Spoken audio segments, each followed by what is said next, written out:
Magandang araw mga kaibigan. Pag-usapan natin ngayon ang aksyon ng Korte Suprema doon sa petisyon na isinampa ng mga Dutertes, si Congressman Paulo Duterte at saka si Kitty Veronica Duterte with their lawyers sa Supreme Court tungkol sa writ of habeas corpus. Ito, may post ng aking pinsan, shoutout ang aking pinsan sa Israel, Lani Laksamana, RN. Sabi niya, gumagalaw na ang Supreme Court. So, inattach ng aking pinsan, ipinost niya dito, ang document from Supreme Court. So, basahin ko Supreme Court of the Philippines, Office of the Spokesperson, March 13, 2025. So, ngayon lang, araw na ito. Bagong issue. Statement of the Supreme Court Spokesperson.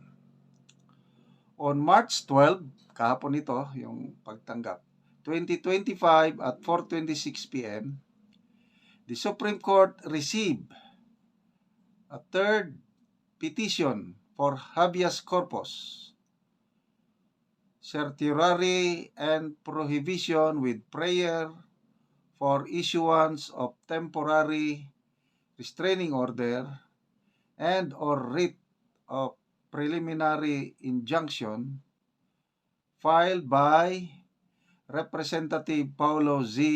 Duterte, petitioner.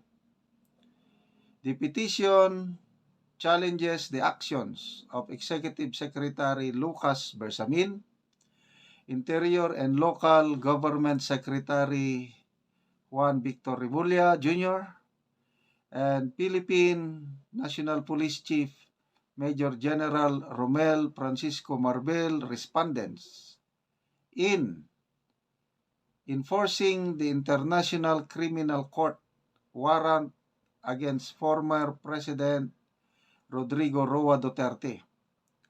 It seeks to nullify these actions and prohibit further cooperation with the ICC. The petitioner also prays for a writ of habeas corpus to secure the release of former President Duterte from his confinement and detention. On March 13, 2025, the Supreme Court en banc unanimously resolved to: Number 1, consolidate the petition filed by Representative Paulo Duterte with the earlier petition for habeas corpus filed by Sebastian Duterte and Veronica A. Duterte, and direct respondents in the consolidated petition to show cause within a non-extendable period of 24 hours from receipt of notice why the peremptory writ of habeas corpus should not issue. A copy of the available pleadings may be downloaded from the public pleading section of the Supreme Court website. Yon. So, silang tatlong magkakapatid pala nag-file ng writ of habeas corpus kahapon. So, ang writ of habeas corpus po ay isang legal action na hinihiling ang pagmando ng korte na i-produce ang living body ng isang nakadetining person. So, ibig sabihin, si Pangulong Rodrigo Duterte, kung katigan ng Supreme Court itong writ of habeas corpus, mapipilitan ang Philippine government na i-produce ang living body ni PRRD. Ibig sabihin, mapipilitan ang Philippine government na ibabalik si PRRD dito sa Pilipinas. So, 24 hours. I don't know kung natanggap ba nila. Granting, bukas matanggap nila. Ano bang araw bukas? Biyernes. Within 24 hours. Dapat Sabado na so I don't know kung Sabado, sa Lunes na. So, salamat sa Supreme Court sa mabilis na aksyon. Unanimous yung desisyon ng Supreme Court en banc. Nakita nila yung kahalagaan nitong petition na ito at talagang gumagalaw pa ang hustisya natin sa bansa.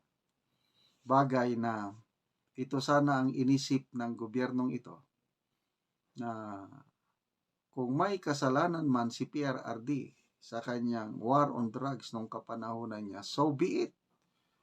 Sampahan siya ng kaso dito sa Pilipinas. Bakit ngayon hanggang yung Quadcom nag-recommend na sampahan ng kaso si Pangulong Duterte? Bakit hanggang di pa man siya nasampahan? Bakit doon pa sa ICC? Tapos yung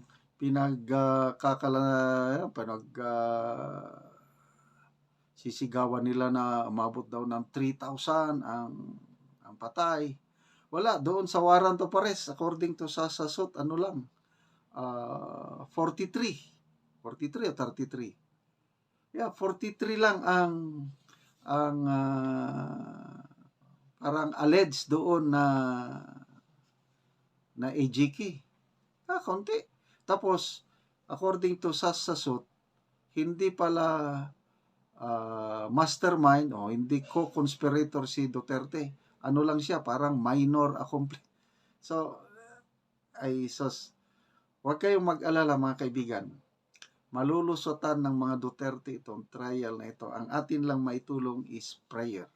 Huwag kayong mag-isip ng kung ano-ano yung gagawa ng karahasan o people power. Wala, hindi kailangan yung people power. Ang people power natin is eleksyon. Malapit na po ang eleksyon. Diyan natin ibubuhos ang kapangyarihan ng taong bayan sa pamamagitan ng balota. Okay mga kaibigan, salamat sa palagi niyong panunod sa ating mga videos. Nakakatulong kayo ng malaki sa Talaandig Tribe ng Bukidnon. Namimigay tayo ng tulong sa kanila, yero, pako para makapatayo sila o ma-repair ang kanilang mga bahay, plus solar lights dahil napakadilim ang kanilang tahanan kung gabi walay kuryente sa kanila. Panoorin niyo ang video na ito, kabalikat kayo sa pagtulong sa tribo. Og karon na ami dinhi sa Ilaya, og naami karon sa duol sa balay atong Tigulang nga walay suga. Og salamat mi sa Ginoo nga hayag karon kay na ang bulan hayag